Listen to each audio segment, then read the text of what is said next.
A correspondent in Tonga, Galafi Moala, says Tonga for some months has been awash with concerns that two commoners hold the key post of Foreign Minister and Defence Minister. This comes after a memorandum from the Privy Council announced the King was withdrawing his confidence in Prime Minister Huakavemi Liku Siasisovaleni as the Defence Minister and Cabinet's only female member, Fekita Utoikamanu, as the Foreign Minister. Aminiasi Gefu, who is a former Attorney General in Tonga, says removing a minister is not something King Tupou VI can do without the backing of the Prime Minister, so the ball remains in Huakavemi Liku's court. Galafi Moala spoke to Don Wiseman about the implications of what was a very unusual announcement. It has been rumoured over the last week that the Prime Minister had requested confirmation from the Palace Office about two appointments for ministerial positions. He did not make it public what those two positions were, but apparently it's been since June when he requested that.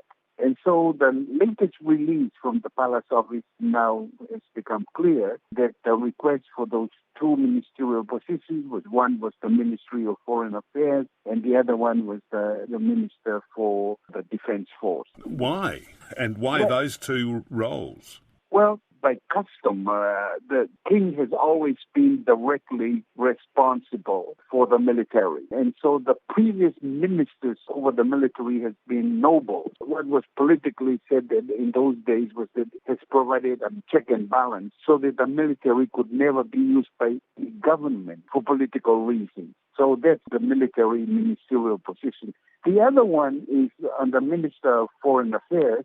It has also been traditionally that it's the head of state. The king is the one that travels overseas and creates diplomatic relationships with other nations. For example, King Taufa Hautubo IV was the one that opened up the door for Tonga to have diplomatic relations with China, and they rejected Taiwan and accepted China. Saudi Arabia was another nation that King Taufa Hautubo IV opened. So it's tradition that has been always with foreign ministries. The king has been the one in charge of that particular area. Not in recent years, though.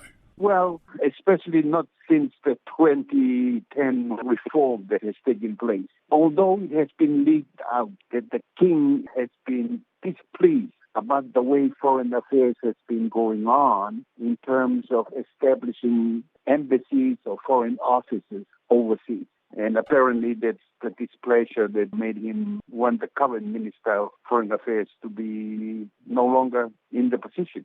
Dramatic undermining of the Prime Minister, isn't it? It is. But when you look at the memorandum, the memorandum was to us here locally. It's a very strange memorandum. Firstly, it did not come from the Palace Office. It was from the Privy Council. And the Privy Council in Tonga is a council that should have no teeth since the 2010 reform. The Privy Council currently should be, or supposed to be, just advisors to the king, legal advisors to the king. So this memorandum came from the Privy Council to the Chief Secretary of Cabinet. And it's a strange way, Don, of the way they worded it. It says His Majesty was pleased by and wish to advise and wish the advice of his Privy Council to withdraw his confidence and consent to the appointment of Honorable Huakavemi Liku as the Minister for His Majesty's Forces.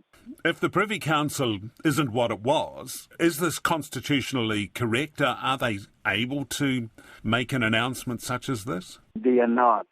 They are not. They are to be a group of advisors to the king that has absolutely no power at all, government or even at the Palace Office, other than advice. So when you have your advisor coming in and making an announcement like this, it's a very strange happening. How would you see this playing out? Well, the way I see it locally is that the King and the Prime Minister have not really, since 2021, have not really gotten along. And both of them very strong in what they want achieved.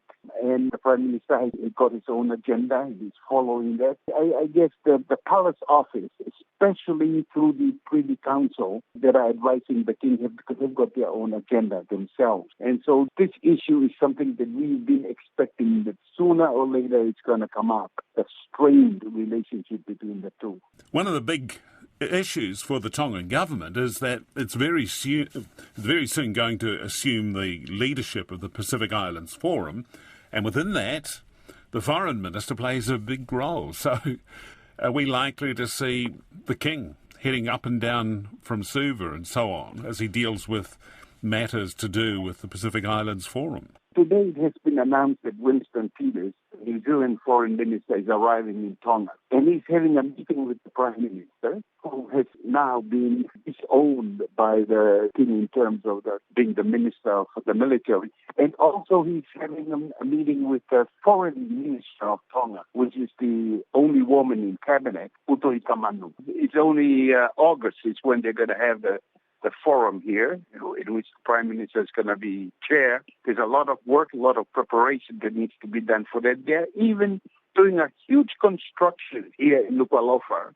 where they're going to build hotel rooms, cafes, and all kinds of stuff where the forum is going to be held. And they have promised that it will be finished by June. But now, it's like a dismissal of the Minister of Foreign Affairs and the head of the military. It's in a very strange situation. It's not a good time for that to happen.